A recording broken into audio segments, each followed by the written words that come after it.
this video is all about how to create a marketing plan for yourself. Dennis is going to lead us through it. I think that you first of all have to know what it is you've got to sell.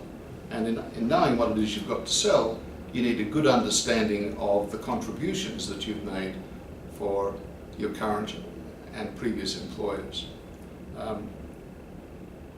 Many people make the mistake of assuming that a resume is a selling document, and therefore they load it up with superlatives. This is a very bright, creative person who can do X, Y, and Z. That's actually not what you're doing with a resume. What you're doing with a resume is putting burley on the water, if you understand the fishing term. You're trying to get people interested in you, but you want them to draw their own inferences from the CV. You can editorialize once you get in front of them. And those things are usually better said than written down. But your resume is an absolutely critical record of where you've been, the context in which you've worked, the kinds of things that you've done, and more importantly, the things you've achieved and your role in those achievements. Yeah, no, I agree. I mean, I think if I see a resume that says that you're bright and charismatic, that's going in the bin because that's what everybody says.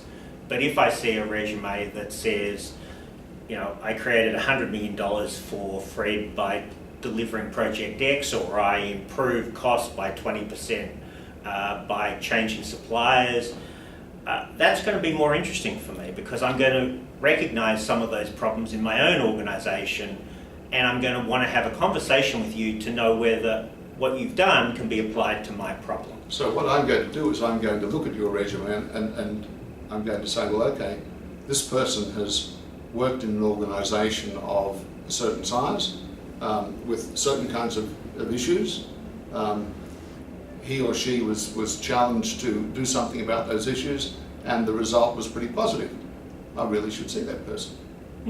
And so the other, I mean, again, we're both fishermen, so the other thing that we do is think about it as bait.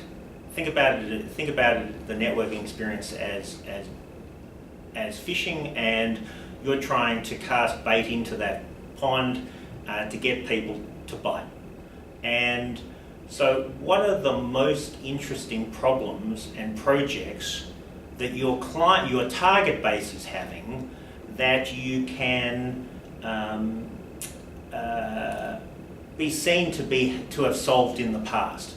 If the whole of the world is going through a downturn, then clearly being able to say you've cut costs is a useful thing on a resume. Or if you've implemented new technology, that can be interesting. But people when they look at resumes, they're trying to find demonstrable competence in a relevant problem area. And the easiest way to do that is by making sure that the resume you provide is a list of all of your major achievements tailored for the market that you're going after. I think that's a really important point. You have to understand the nature of the company that you'll be talking to and the nature of their marketplace. And really that's the other side of the marketing plan. There's no point in you not investing in understanding the context in which you might be operating, because otherwise, if you don't do that, how can you actually point out that what you've been doing is relevant? Yeah.